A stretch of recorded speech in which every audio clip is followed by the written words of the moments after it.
En 1948, Charles Aznavour avait pour rêve de faire une tournée aux États-Unis avec Édith Piaf. Mais avant de pouvoir réaliser son souhait, le chanteur a passé 3 jours en prison avec sa camarade d'aventure. Le 1er octobre 2018 est une date que les Français n'oublieront jamais.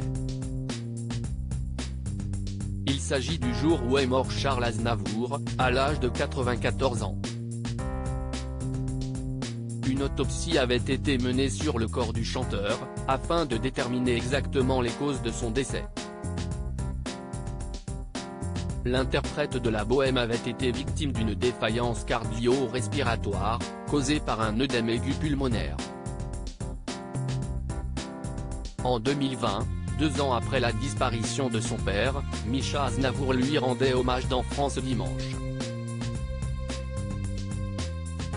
Chaque jour qui passe, mon père est dans toutes mes pensées et dans mon cœur, donc je ne me rends pas encore bien compte de son absence. Ça faisait 15 ans que je m'angoissais et me préparais à son départ, donc j'ai eu le temps de mener un travail sur moi, explique Micha Aznavour. En revanche, sa maman Oula Torcel a eu beaucoup de mal à se faire à l'idée de la disparition du chanteur. Après 54 ans de vie commune avec mon père, c'est très dur pour elle. Il lui manque énormément.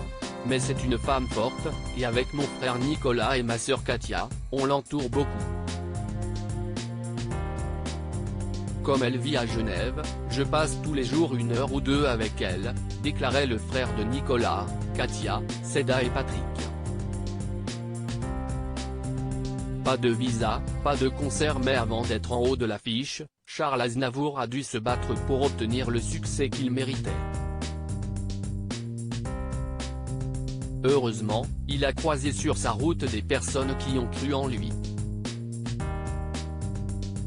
À commencer par le pianiste Pierre Roche avec lequel il s'est lié d'amitié. Ensemble, ils ont formé le duo Roche et Aznavour.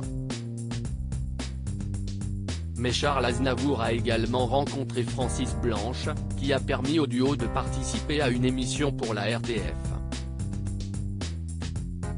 Un épisode déterminant, qui a conduit le chanteur à rencontrer Édith Piaf.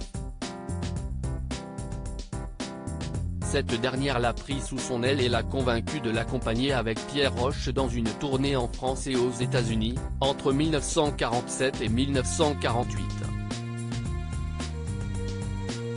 Sauf qu'une fois arrivé à New York en septembre 1948, la petite troupe n'avait pas de visa d'entrée réglementaire.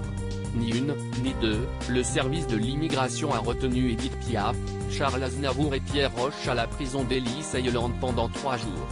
Finalement, ils ont réussi à être relâchés grâce à une caution payée par la chanteuse. La vie de bohème pouvait commencer.